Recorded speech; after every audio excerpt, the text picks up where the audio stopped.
Shirswal, as I have mentioned, and I'll be presenting the Firefly unit along with my co-authors Yazid Margaret and Ishan Bharadwaj. Next slide, please. Next.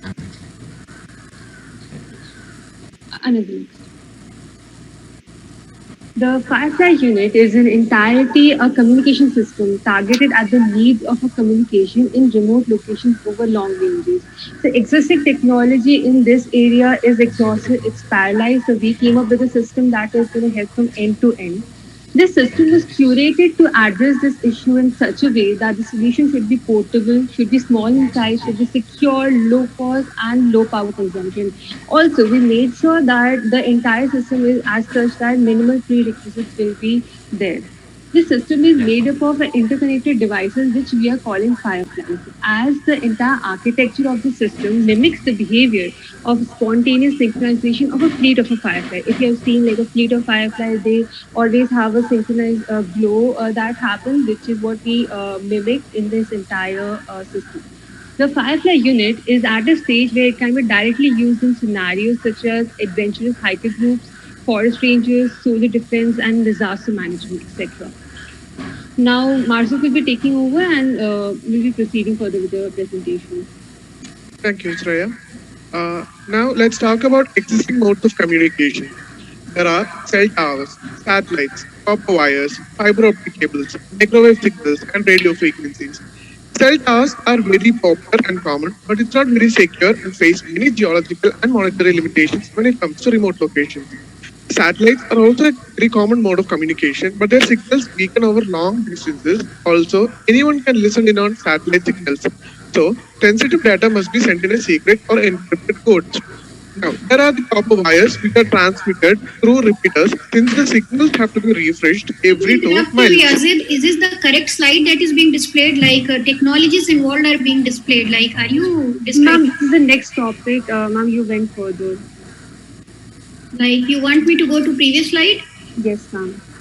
This one only? Yes, ma'am. Let's just see. Yes. Okay, then please proceed. Thank you. Now, there are the copper wires which are transmitted through repeaters since the signals have to be refreshed every 2 miles. Along with this, we have fiber optic cables, whose installation is very difficult and really costly, even though it's really secure and fast. Microwave signals are not that feasible either, since they can't bend around the curvature of the Earth and thus depend upon relay stations that are placed approximately 30 miles apart. Radio frequency is good, but lacks security. Without special codes or encoding, anyone with proper receiver can listen in.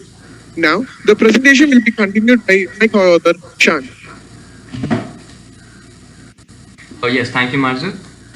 So the technologies that we used in our research are as follows: the Mobile Ad Hoc Network, or MANET, the ZigBee protocol, the LoRaWAN protocol, and finally the data handling algorithm. Next slide, please. So first of all, MANET, or Mobile Ad Hoc Network.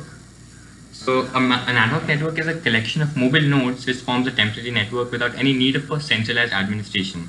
And in this type of a network, each node can act as both a host as well as a router at the same time. For transmission, each node seeks assistance with its neighboring node and forwards the packets. One of the chief reasons we use MANET is because it supports a dynamic topology, and hence we don't need a fixed infrastructure. Second is the ZigBee protocol. Previous slide, please, ma'am. Ma'am, could you go? Yeah. So to simply put it, ZigBee is a wireless technology standard that defines a set of communication protocols for short-range communications. ZigBees implement low-power devices with low data rate for short-range communications. And the power consumption is so low indeed that these devices can operate for several years on a single battery source. And ZigBee networks can also vary from several devices to 1,000 of devices. In fact, in practice, ZigBees can support up to 240 devices on a network. Speaking of security, well, ZigBee uses AES cryptographic algorithm for data encryption and is one of the most secure and robust algorithms of our times. Next slide, please. Following this is the LoRa. So LoRa is an extended spectrum modulation technique that administers a significantly longer range of transmission of data packets. One of the chief benefits of LoRa is that it utilizes an inconsiderable power and reaches a wide range, hence making it an exemplary candidate for IoT purposes. In addition to this, LoRa operates on an unlicensed free ISM band, So we don't need to actually purchase a license and pay monthly fee for it. And finally, we have the data routing and clustering algorithm as shown. Now, wireless sensor networks-based applications such as ours comprises a sizable number of nodes and covers a phenomenal surrounding. And the objective is to transmit data from a particular, previous slide please. And our objective is to transmit data from a particular node to the sink node. This is achieved by a routing and clustering algorithm, RCA. Can you go to the next slide? Yes, so as you can see on the slide, on the left you see there is a MANET network, and each MANET network has a head LoRa module. Now our algorithm finds the shortest and the most energy efficient route from a node in the MANET to the LoRa module. The route is actually computed based on the distance of each node from the LoRa module. The node closest to the LoRa module is appointed as the cluster head as shown, and it is the cluster head's task to transmit data through an optimal route. Therefore, the routing and clustering algorithm minimizes our energy and data packet loss and enormously reduces the distance of wireless communication.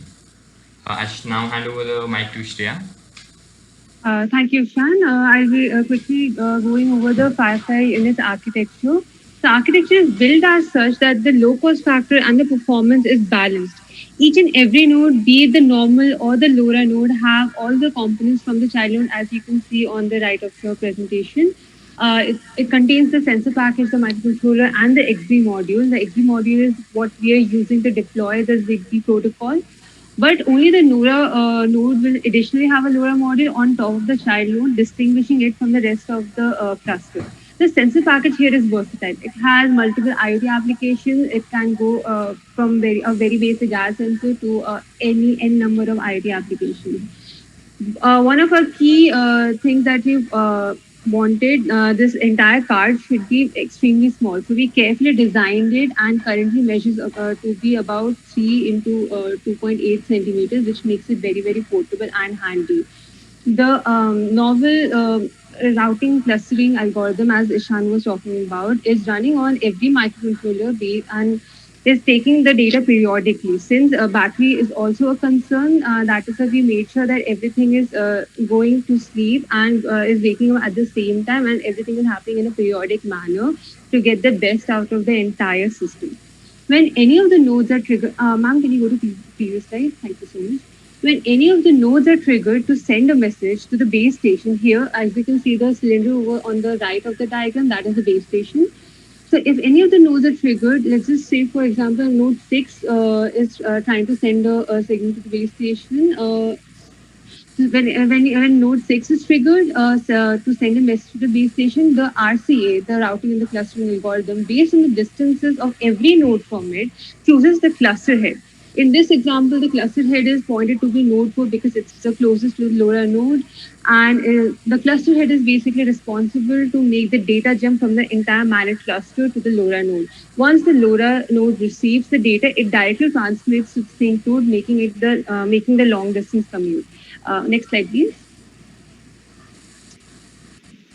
This is an aerial view of how the entire Firefly system works. As you can see that the cluster, we deployed this on to mimic the difficult terrain by going over terraces of different heights. So the MANET is made over at the top left of the entire picture, and they're all interconnected with each other, and they're completely continuously being connected and disconnected based on the distances from each other. Now the trigger was sent from node A, as you can see on the top left corner. And to send the data from point A to point B, the routing and clustering algorithm mapped the optimal route to be A, B, and C. And from C, the entire long distance commute is happening. This communication is happening over 3 kilometers in total. 2 kilometers for C to D, and 1 kilometer from over A to C. Please, next slide, please. Can you go 3 slides together? One more. Thank you so much. For these are the different tests that was conducted. The entire experiment was conducted in a controlled environment and was divided into 3 parts. The ZigBee MANET testing was conducted using the XCTU software given by the ZigBee community itself. The LoRa test was made in such a way that an optimal balance had to be struck between the spreading factor and the bandwidth. And so we were able to achieve a data stream of about 3.125 kbps. This is more than enough to resourcefully use the battery and yet have a successful transmission of over 5 kilometers. That is the maximum, but we did it over 2 to 3 kilometers. Finally, the entire system was tested using WSMs to test out and trigger values which are acting as proxies for future IoT cases. Next slide, please. With this, I wrap up the presentation. If there are any questions, please feel free to ask us.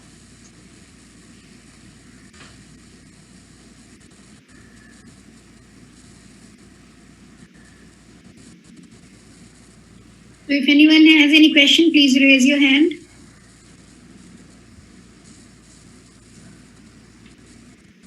No. Okay, then Shreyas, can you please brief me what is this Firefly unit all about? Like, what is the specific feature of your architecture that your team has done?